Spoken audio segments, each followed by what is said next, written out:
Kingdom Hearts 3 has been an extremely hyped game for me. I was waiting for this game for a few years.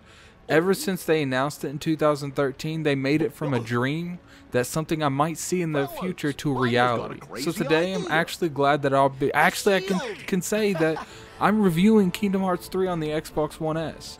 And the date, it's January the 31st, 2019. Keep in mind this is my opinion on the game and should be taken as such. So here, without any further ado, here's my review on Kingdom Hearts 3. In terms of story, Kingdom Hearts story is amazing and definitely will give you the satisfaction if you're a Kingdom Hearts fan and you actually know what's going on. It does take about 30 hours to beat the whole game at a good pace, and the last few hours of this game are some of the most intense action I've experienced in a game in a very long time. One thing that I do want to, discuss a little bit and bring to you guys' attention is the going away from Final Fantasy characters that this franchise has used to, give a better narrative for a very long time. Sadly, in this installment, I didn't come across many, if not any, Final Fantasy characters. I asked around just to be on the safe side. No one's really gotten back to me because I don't think no one's really came across any.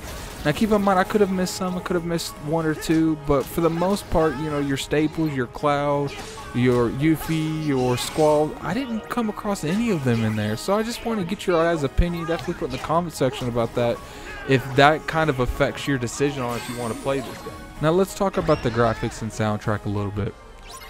They're some of the best around. In terms of graphics, the elements in this game, I just wanted to point out a little bit, they're insane and highly detailed. Sometimes I like just, using the element of text just because it was so entertaining and it looks so good on the screen. The game itself is gorgeous. Don't want to take nothing away from the game. I'm playing it on an S, so I can't imagine what this game looks like on the X or the Pro. It's complete eye candy, you guys. Some of the set pieces in this game, I've never really seen a game look that good, maybe besides God of War. Let's talk about the soundtrack a little bit in this. It's one of the reasons that, Square Enix keeps these kind of games alive, because if there's one thing that they know how to do is make a good soundtrack. And Kingdom Hearts 3 is no exception. I could hear this soundtrack all day. I could literally listen to this soundtrack all day. And one of the only things that I saw in the negative the 30 plus hours I played at this game, and when it turns to graphics, it was sometimes you had a little bit of a pop-ins when it comes to textures. I don't know if that was maybe because I needed some, they're working on a patch or something like that, or maybe it's because I'm on the S. Maybe the X and the Pro you don't really got that issue with, but I did notice sometimes that the grass especially had a lot of texture pop-ins. But that's small to me. It's not even an issue. I don't even pay attention to that stuff. But I did feel like I wanted to bring that up to you guys, so you can look up some videos and make that judgment for yourself. In terms of gameplay, this is where this game shines. I know people who basically have no idea whatsoever what's going on in the story. They didn't really play any of the other ones, and they have no clue. And they're addicted to this game simply because of the mind-blowing gameplay that is present here. Simple combat is satisfying. Some Kingdom Hearts, the past installments have felt a little clunky and slow at sometimes. Because sometimes you had to unlock certain abilities, like unlock basic abilities like roll or block. You had to do that in, I think, Kingdom Hearts 1 and 2. But this game, they actually come with it on, they're automatically unlocked, and that was really well. You can actually do, these kind of specials with your teammates. So such as like launching Goofy off his shield and throwing him to a group of enemies. For some reason, this never got old. I don't care how many times you used it, and when it started to get old, you got a new ability and you got new allies to try new abilities with. Another really cool thing that I liked about this game is every Keyblade just about had transformations, and some Keyblades had more than one transformation. Good thing about Kingdom Hearts that it does with anything else is it always lets you have that ability to where you felt like you were just destroying stuff. You always had some new stuff you can use, and I really, really, really appreciated that. So one thing I did want to point out that older Kingdom Hearts didn't really do that well is when you actually hadn't got these worlds, and let's say we'll talk about Elisa or whatever that chick name is from Frozen. in past Kingdom Hearts, if she would have been in past Kingdom Hearts, you would have had to like switch out Donald or Goofy for them. But the good thing about this game is you actually don't have to switch out, you know, your core people for the world allies. They actually just get added on straight to your roster. So you sometimes walking around 5 people. One thing I really wanted to focus on is, so they did bring back the gummy space and the creating your own gummy ship. That is back. I'm glad to say that out of everything, this improved dramatically. It's not just, you know, a transportation method anymore. It actually has its own hub. It's got its own space. It has actually mini bosses. It's got hidden bosses as well, and I thought that was amazing. I enjoy flying around just shooting stuff and completing side quests, and I did this probably 3 or 4 hours of the 35 plus hours I have in the game. As an amazing game as this has been, there has been some small issues that I've came across. I felt like it did hurt the overall experience with the game, but you know, like the fact that they took the shops out of the game for some reason. It used to be you had to go to certain shops, you know, Trevor Town, and you would go there, you would buy stuff, and you would have to actually physically go to the store to buy stuff. In this game, they took that out. What they did is they put it at every save point. There's a portal that you can buy anything you need from. This is no way a huge issue. It's just something I wanted to bring up because I felt like with this being like, you know, an RPG style, I felt like it's really important that you actually have to physically go to these stores when you get to these new areas.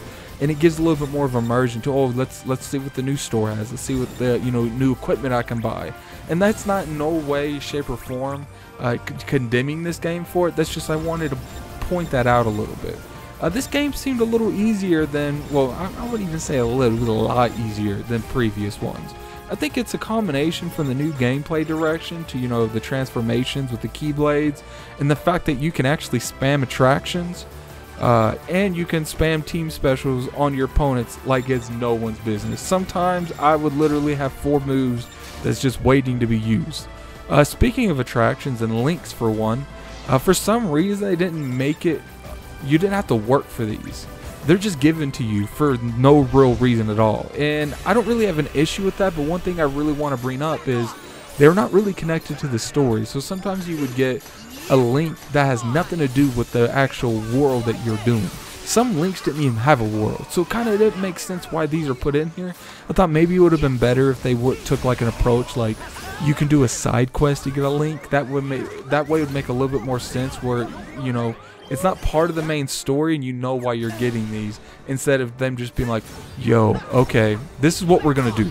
We're going to give you random attractions. That's one thing. The attractions for some reason have no connection whatsoever to the story, but the links don't either. It used to be in the older ones you had summons that actually connected to what actually the story was, but that's probably my biggest negative about this game. So, you know, Square done something I didn't think was possible, you guys. They shut my mouth up.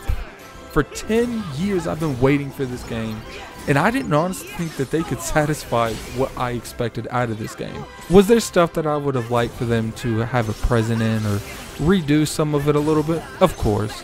I do think, you know, like I said earlier, I'm a little bit disappointed with the lack of Final Fantasy in it. But I think Kingdom Hearts have gotten to the point where their characters and lore can stand on its own, and it doesn't really need help from the Final Fantasy universe anymore.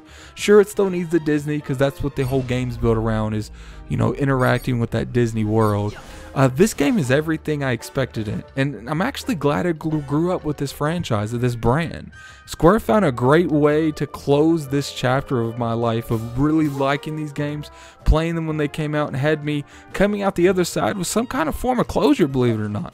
I highly recommend this game to anyone that loves Kingdom Hearts. And if you're on the fence because you don't know any of the story, I completely agree, but I do feel like the gameplay itself justifies the price. But if you don't feel comfortable paying $60, definitely wait till it's like at the $30 range, or watch some YouTube videos, figure out exactly what's going on in the universe, and then, you know, jump right into Kingdom Hearts 3. I guarantee you'll enjoy it. Well, maybe not guarantee, that's a strong word. I'm pretty sure you'll enjoy it. But anyway, tell me what you guys think in the comment section below. Did you pick this game up? If you did, were you a little bit disappointed about the lack of Final Fantasy characters? Was there any other kind of negatives that I didn't mention that you feel like is in this game and you are a little upset that I didn't bring it up?